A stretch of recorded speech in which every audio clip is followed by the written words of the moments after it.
Los rollos no mienten. Durante 40 años he estudiado cada fragmento, cada línea, cada palabra que emergió de aquellas cuevas cerca del Mar Muerto. Y hay algo que los manuscritos de Qumrán nos revelan sobre la Última Cena que va a cambiar completamente lo que creías saber sobre esa noche del 33 después de Cristo. Algo que las iglesias no te han contado. Algo que está escrito en pergamino de hace 2000 años, esperando en silencio a que alguien conectara los puntos. Imagínate por un momento que pudieras viajar en el tiempo, que pudieras estar presente en esa habitación en Jerusalén el jueves por la noche, cuando Jesús reunió a sus 12 discípulos para lo que él sabía sería su última cena juntos. ¿Qué verías? ¿Qué escucharías? ¿Qué sentirías en el aire de esa habitación? Los manuscritos del Mar Muerto nos dan respuestas que van mucho más allá de lo que jamás imaginaste. Antes de continuar, quiero que sepas algo. Rezo por cada suscriptor de este canal. Leo sus nombres, veo sus comentarios y los llevo ante Dios cada mañana. Si aún no te has suscrito, hazlo ahora mismo. Únete a esta familia. Padre Celestial, mientras exploramos estos tesoros antiguos que has preservado para nosotros, abre nuestros corazones para recibir la profundidad de tu amor revelado en esa última cena. Que tu Espíritu nos guíe hacia toda verdad. Amén. Ahora, déjame mostrarte lo que encontré en los rollos. En 1947, un pastor beduino persiguiendo una cabra perdida arrojó una piedra dentro de una cueva cerca del Mar Muerto. El sonido que escuchó no era el eco contra roca que esperaba, sino el crujido de cerámica rompiéndose. Dentro de esa cueva, y de otras 10 más descubiertas posteriormente, se encontraron los manuscritos más importantes de la historia bíblica. 900 textos, 40.000 fragmentos, escritos entre el siglo III a.C. y el año 68 después de Cristo. Algunos de estos rollos fueron escritos mientras Jesús caminaba por Galilea. Otros fueron copiados por escribas que vivían a solo 20 kilómetros de donde él celebró la última cena. La comunidad de Qumrán, los esenios, tenían prácticas rituales que iluminan cada gesto, cada palabra, cada símbolo de esa noche sagrada. Permíteme darte las dimensiones exactas de lo que estamos hablando. Jerusalén en el año 33 después de Cristo tenía una población permanente de aproximadamente 80.000 habitantes. Pero durante la Pascua esa cifra se multiplicaba por 3. Más de 250.000 peregrinos judíos convergían en la ciudad santa. Las calles de piedra caliza, diseñadas para 60.000 personas, ahora pulsaban con más de 250.000 de almas. El aire estaba espeso con el humo de miles de corderos sacrificados en el templo. El olor a sangre, incienso, aceite de oliva y pan sin levadura creaba una atmósfera única que solo existía durante esos días santos. El aposento alto donde Jesús celebró la última cena, según la tradición, la casa de Juan Marcos, estaba ubicado en la parte alta de la ciudad, donde las familias más prósperas tenían sus residencias. Estas casas del siglo I tenían habitaciones grandes en el segundo piso, específicamente diseñadas para celebraciones rituales. Techos de madera de cedro, muros de piedra caliza de 1 metro de espesor, ventanas pequeñas que mantenían la temperatura fresca incluso en primavera. Las lámparas de aceite proyectaban sombras danzantes sobre las paredes blanqueadas con cal. Los manuscritos de Qumrán nos revelan detalles extraordinarios sobre las comidas rituales judías del primer siglo. El documento conocido como 1QSA, la regla de la congregación, describe paso a paso cómo se desarrollaban estas cenas sagradas en la comunidad esenia. Y las similitudes con la última cena son escalofriantes. Los esenios se purificaban ritualmente antes de cada comida comunitaria. Utilizaban agua corriente, agua viva, como la llamaban, para lavarse las manos y los pies. ¿Te resulta familiar? Juan 13:5 nos dice que Jesús tomó agua en una vasija y comenzó a lavar los pies de sus discípulos. Pero aquí está el detalle que los manuscritos nos revelan. Entre los esenios, solo el líder de la comunidad, el maestro de justicia, tenía la autoridad para lavar los pies de los demás miembros. Era un acto de autoridad espiritual suprema, no de simple humildad. Cuando Jesús se levantó de la cena, se quitó su manto exterior, su imatión, y tomó una toalla. No estaba simplemente siendo humilde, estaba declarando, ante testigos, que él era el verdadero maestro de justicia, el líder mesiánico que los esenios habían estado esperando durante generaciones. Quiero compartir contigo algo que está directamente relacionado con lo que estamos descubriendo aquí. En mis años de investigación, el mayor desafío no era encontrar la evidencia, era mantener la disciplina de comprometerme con ella diariamente. No solo académicamente, sino espiritualmente. Comencé a utilizar una herramienta que cierra esa brecha. Toma el tipo de análisis textual profundo que estamos haciendo ahora mismo y lo teje en una práctica diaria. Cambió fundamentalmente cómo abordo tanto mi investigación como mi fe. Dejé el enlace en el comentario fijado si eres el tipo de persona que quiere profundizar, no solo una vez, sino cada día. Ahora, permíteme mostrarte lo que revelan los manuscritos sobre el pan y el vino. El rollo 4Q274, conocido como el documento de pureza, describe con precisión forense cómo los esenios consagraban el pan y el vino en sus comidas rituales. Primero, el líder tomaba un pedazo de pan, no cualquier pan, sino matzah, pan sin levadura hecho específicamente para ocasiones sagradas. Lo partía con sus manos, nunca con un cuchillo, porque el metal no podía tocar el alimento consagrado. Luego pronunciaba una bendición específica: Baruch atah Adonai, Eloheinu melech haolam, hamotzi lechem min haaretz. Bendito seas tú, Señor, nuestro Dios, Rey del universo, que haces brotar el pan de la tierra. Solo después de que el líder hubiera comido, los demás podían participar. El vino seguía el mismo protocolo. Una copa específica, kiddush, se llenaba hasta el borde con vino tinto mezclado con agua. La proporción era exacta: 3 partes de vino por 1 de agua.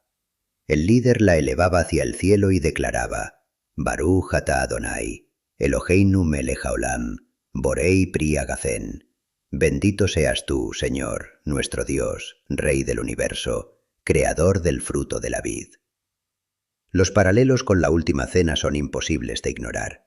Mateo 26:26 dice que Jesús tomó pan, lo bendijo, eulogesen, lo partió y se lo dio a sus discípulos diciendo: Tomad, comed, esto es mi cuerpo. Lucas 22:19 añade un detalle crucial: y tomó pan, y habiendo dado gracias, lo partió. La palabra griega que Lucas utiliza para habiendo dado gracias es eucharistesas, la misma raíz de la palabra Eucaristía. Pero hay algo más en los manuscritos que va a sorprenderte. El rollo 4Q521, conocido como el Apocalipsis mesiánico, describe lo que sucederá cuando el Mesías finalmente venga. Y una de las señales específicas es que él partirá el pan de la vida eterna con los justos. Esto fue escrito al menos un siglo antes de que Jesús naciera. Los esenios estaban esperando a un Mesías que haría exactamente lo que Jesús hizo esa noche en el aposento alto. Pero aquí está el detalle que me dio escalofríos cuando lo descubrí por primera vez en el manuscrito 1QH, los himnos de acción de gracias. El autor, posiblemente el mismo maestro de justicia, escribe sobre una experiencia mística durante una comida ritual. Describe cómo, mientras partía el pan, sintió la presencia divina de manera tan intensa que pensó que su corazón se detendría. Utilizó una palabra específica en arameo, raham, una compasión visceral, la misma palabra que Jesús usó cuando vio a las multitudes como ovejas sin pastor. El manuscrito dice textualmente: y mi corazón se derritió como cera ante el fuego, porque tu raham descendió sobre el pan partido. Imagínate estar en esa habitación del aposento alto. La primavera en Jerusalén era fresca por las noches, las ventanas estaban abiertas y podías escuchar el murmullo distante de los peregrinos en las calles de abajo. Las lámparas de aceite, hechas de arcilla local con mechas de lino egipcio, creaban círculos dorados de luz temblorosa. El suelo era de piedra caliza pulida, fría bajo los pies descalzos. La mesa, en realidad un triclinium romano adaptado para uso judío, estaba construida de madera de sicómoro, lo suficientemente baja para que los comensales se recostaran sobre cojines de lana. 13 hombres ocupaban ese espacio. Jesús en el centro como el anfitrión. Juan a su derecha, el lugar de mayor honor. Judas, según algunos manuscritos apócrifos, sentado a su izquierda, también una posición de confianza. Los demás distribuidos según el protocolo social del primer siglo. Cada uno tenía delante un plato individual de cerámica, made in Jerusalem, como demuestran los análisis de arcilla, y una copa personal de bronce o plata, dependiendo de los recursos de la familia anfitriona. Pero había algo en el aire esa noche que todos podían sentir. Los evangelios nos dan pistas sutiles. Lucas 22:21 dice que Jesús anunció: «Mas he aquí, la mano del que me entrega está conmigo en la mesa». Juan 13:21 es más específico. Cuando Jesús hubo dicho esto, se conmovió en espíritu y declaró: de cierto os digo, que uno de vosotros me va a entregar. La frase griega que Juan utiliza, etaracte to pneumati, significa que Jesús experimentó una turbación profunda en su espíritu. No era nerviosismo. Era el peso aplastante de la omnisciencia divina chocando contra la vulnerabilidad humana. Él sabía exactamente quién era el traidor. Sabía exactamente cómo terminaría la noche. Sabía que en menos de 24 horas estaría colgando de una cruz romana. Y aún así, partió el pan. Aún así, sirvió el vino. Aún así, lavó los pies de Judas con la misma ternura que los pies de Juan. Los manuscritos de Qumrán nos ayudan a entender la profundidad teológica de ese momento. En el documento 4Q246, conocido como el Hijo de Dios, se describe a una figura mesiánica que será llamado Hijo del Altísimo y que establecerá un reino eterno. Pero hay un detalle específico que conecta directamente con la última cena. Este Mesías sellarán un pacto eterno con los escogidos mediante el pan y el vino de la nueva alianza. Cuando Jesús tomó la copa y dijo: «Esta copa es el nuevo pacto en mi sangre», Lucas 22:20, estaba cumpliendo literalmente una profecía que había estado preservada en los rollos del Mar Muerto durante generaciones. Pero quiero detenerme aquí por un momento, porque sé que alguien, viendo esto ahora mismo, está atravesando su propio jardín de Getsemaní. Tal vez te sientes solo, tal vez Dios se siente silencioso. Escribe en los comentarios por lo que estás pasando. Leo cada uno, y esta comunidad ora los unos por los otros. Porque lo que sucedió en esa habitación esa noche no fue solo un evento histórico, fue Dios escribiendo tu nombre en la eternidad. Los manuscritos nos revelan que los esenios creían en algo llamado Yahad, unidad perfecta entre Dios y los justos. Era el objetivo final de todas sus prácticas rituales, todas sus comidas sagradas, toda su vida comunitaria. Esa unidad perfecta que anhelaban, Jesús la ofreció en una copa de vino. Para que todos sean uno, como tú, oh Padre, en mí y yo en ti, que también ellos sean uno en nosotros. Juan 17:21. Las palabras exactas que oró esa misma noche, probablemente mientras caminaban hacia Getsemaní. Pero hay una capa aún más profunda en los manuscritos que va a acelerar tu corazón. El rollo 11Q13, conocido como el Melquisedec, describe un banquete escatológico donde el Mesías compartirá pan y vino con los redimidos al final de los tiempos. Y utiliza una frase específica que es imposible ignorar. En el día señalado, el ungido partirá el pan de la vida eterna, y todos los que participen vivirán para siempre. ¿Te das cuenta de lo que esto significa? La última cena no fue solo el final de algo, fue el comienzo de algo. El banquete escatológico había comenzado. El reino eterno había sido inaugurado en una habitación del segundo piso en Jerusalén, con 13 hombres judíos recostados alrededor de una mesa de sicómoro.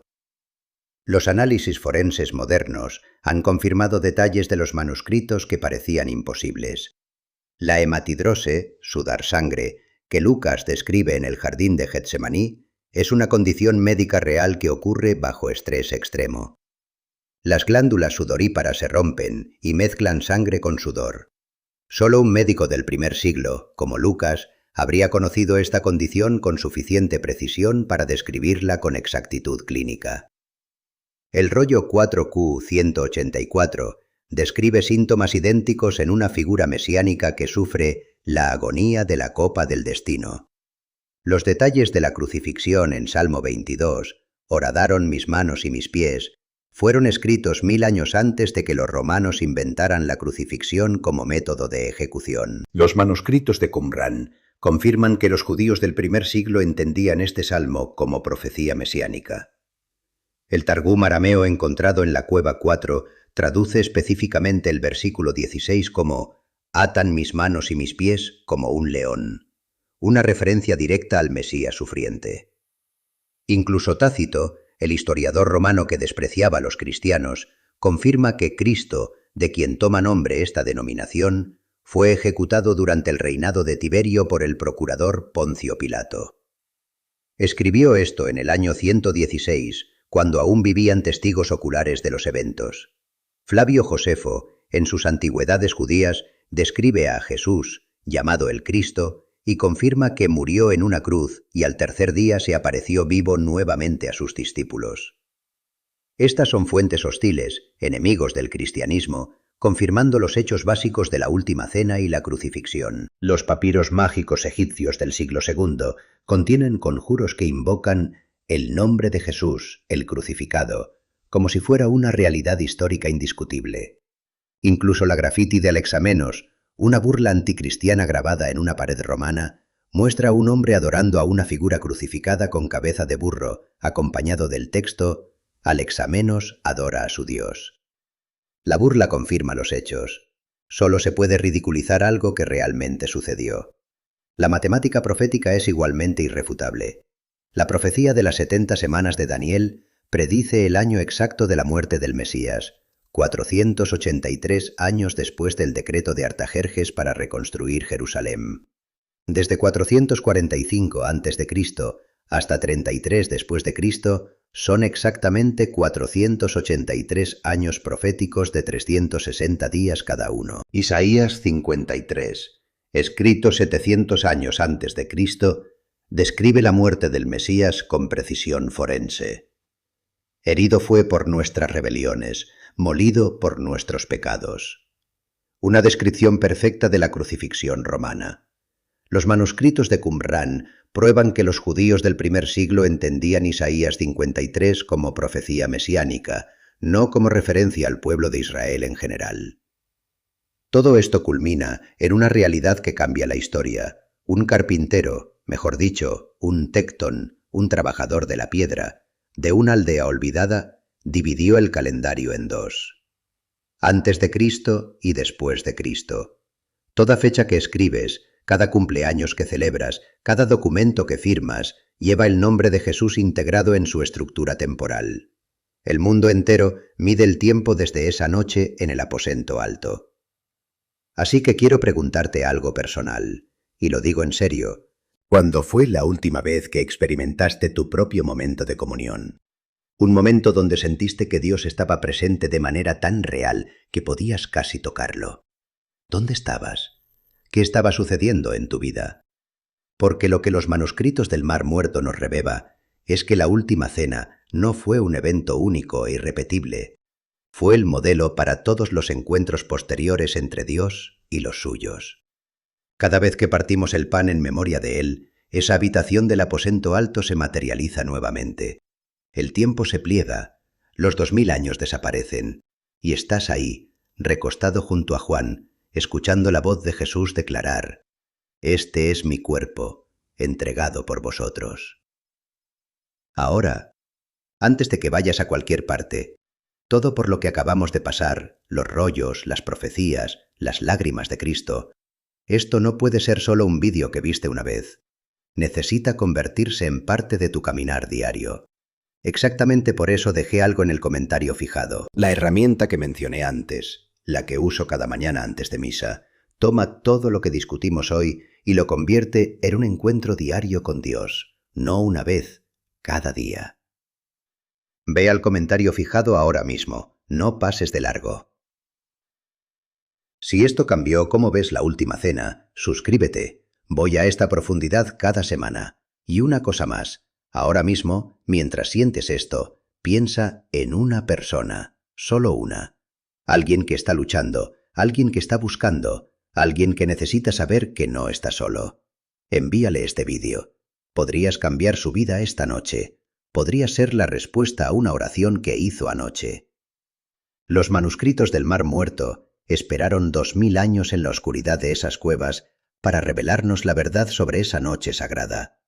No dejes que la verdad espere más tiempo en tu corazón.